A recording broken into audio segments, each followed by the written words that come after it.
Kwa majina naitwa Mzoma James Chinula, ni muhitimu wa TASUBA, yani Taasisi ya Sanaa na Utamaduni Bagamoyo.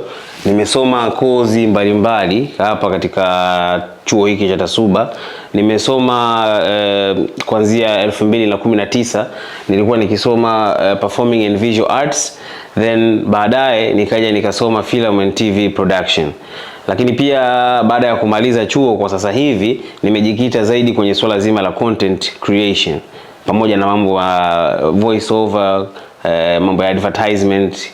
Content creation, kwanza neno content ni maudhui ambayo yana lengo fulani. Yanaweza yakawa ni maudhui ambayo yapo katika swala zima la kuelimisha, yanaweza yakawa ni maudhui ambayo yapo katika lengo la kukufurahisha na kukuchekesha.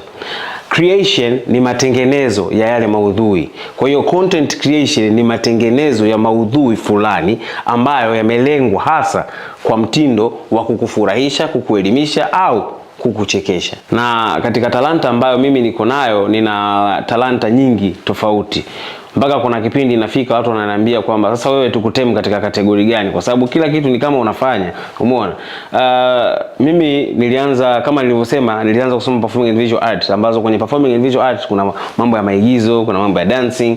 Sasa mimi content, mpaka kufika swala la kwanza kufanya hizi content, ni kwamba nilikuwa naona kabisa kwamba hichi kipaji ambacho mimi ninacho, kwa sababu tunasema kwamba msanii ni kioo cha jamii, si ndio? Kwa sasa kupitia sanaa yangu mimi ninaweza nikafikisha ujumbe fulani kwa jamii. Kwa hiyo ikabidi nianze sasa kufanya content za maigizo. Umeona? Nikaanza kufanya content za maigizo in form of comedy, lakini baadaye nikaanza kufanya pia content za prank, nikaanza kuwa prank watu mbalimbali, lakini pia nikaendelea zaidi mpaka kufika kwenye swala zima la kufanya hizi zinaitwa advertisement, yani hizi matangazo yale ya sauti na nini, kwa sababu sauti ninayo of course. Kwa hiyo sasa ndo mpaka nikafikia kwenye stage ya kufanya vitu kama hivyo. Mwili umenisaidia sana mimi kuwepo kwenye Zegai. Umeelewa vizuri? Simaanishi kwamba labda nisingekuwa na huu mwili nisingekuwa Zegai. Of course kipaji ninacho. Ila kwa 80% naweza nikasema huu mwili ndio mwili ambao ninajivunia sana mimi kuwepo kwenye platform ya Zegai. Mwili huu umenisababishia mimi kupata madeals mbalimbali, ikiwemo labda matangazo. Umeona, kutokana na mwili huu ambao ninao mimi. Advantage nyingine ambayo ninaipata kutokana na huu mwili ni kwamba kuna ile mtu unaenda sehemu alafu mtu anakuchukulia poa. Pale ambapo anakuchukulia poa pale ndio mimi sasa nagongelea msumari. Nikigongelea msumari mtu mbona kama ana kitu huyu. Tayari sasa hapo unasikia bwana njoo. Bana nani tunakupataje bwana? Hebu tugiane. Unajua zile. Sasa that's the advantage of my body. Kwamba mtu anataka kunicheka, lakini yeye wakati anajiandaa kunicheka anajikuta anapenda kile ambacho ninakifanya. By the way, mimi huwa ninafanya pia hyping. Hii mambo ya kuhype, umeona? I do hyping. Sasa kuna kipindi fulani ambacho tulikuwa tumeenda Manyara, Kiteto, pamoja na of course mimi management yangu kuna Tamalau ambaye ni ananivalisha Tamalau outfit, lakini kuna Dimash ambaye ni Sabri Salim ambaye na yeye pia yuko part of management, ambaye ndo mtu wa ideas na vitu kama hivyo.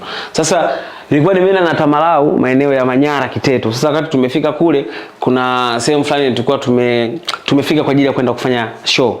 Sasa wakati tumefika pale, of course audience yao ilikuwa inashangaa kwamba huyu jamaa akaja kufanyaje?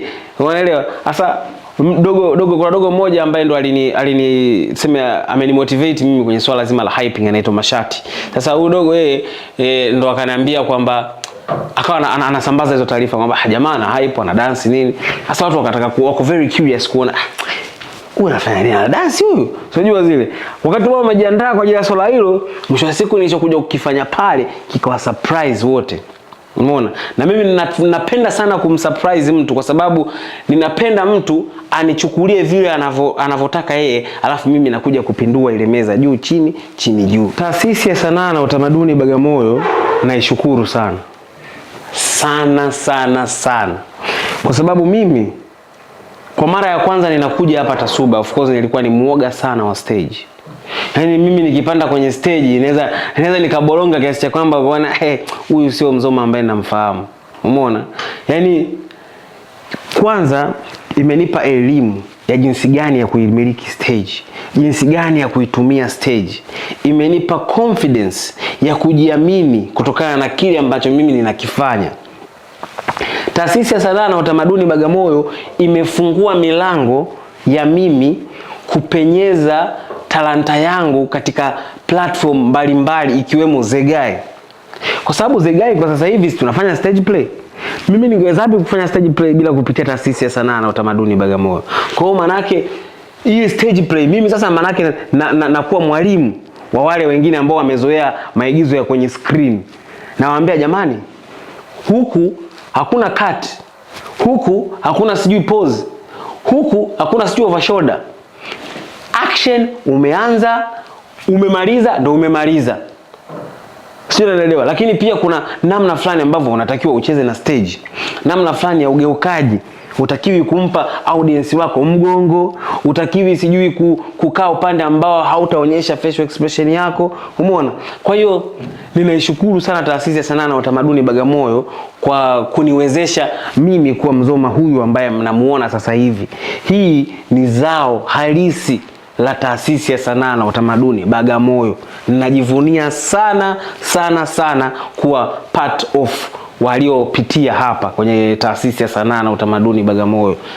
Na ninawashauri wanachuo wengine ambao wanaangalia, wanachuo wengine ambao mnaangalia, kama wewe unasoma performing and visual arts, basi hakikisha ya kwamba kile kipaji ambacho wewe unacho, kile kipaji ambacho Mwenyezi Mungu amekujalia wewe, hakikisha ya kwamba unakitendea haki hicho kipaji, kwa sababu hakutakuwa na muda mwingine zaidi ya huo ambao unautumia sasa hivi. Ukipita huo muda hautakuja kurudi tena. Nitafanya kesho, mwisho wa siku kesho haupo. Nitafanya kesho kutwa, mwisho wa siku kesho kutwa haupo. Huu muda ambao upo nao sasa hivi, use this time perfectly, kwa sababu una kipaji cha kuigiza. Make sure unaigiza ni kana kwamba hakuna kesho maniga. Make sure unaigiza kiasi cha kwamba oya mimi noma. Make sure unaigiza, yani give it all. Toa, express yourself, iachie, use the stage. Kama wewe unaimba, make sure you sing. Make sure you practice, kwa sababu mimi naamini kwamba, unajua mimi ni fan wa CR7. Aishai kusema kwamba talent without practice means nothing. Sasa wewe una kipaji cha kuigiza, una kipaji cha kuimba, unapiga drums, unafanya nini, unapiga guitar. You don't do practice, you will end up trying. Practice hard, do it now, not tomorrow. It's either you die rich or die trying. That's how it is.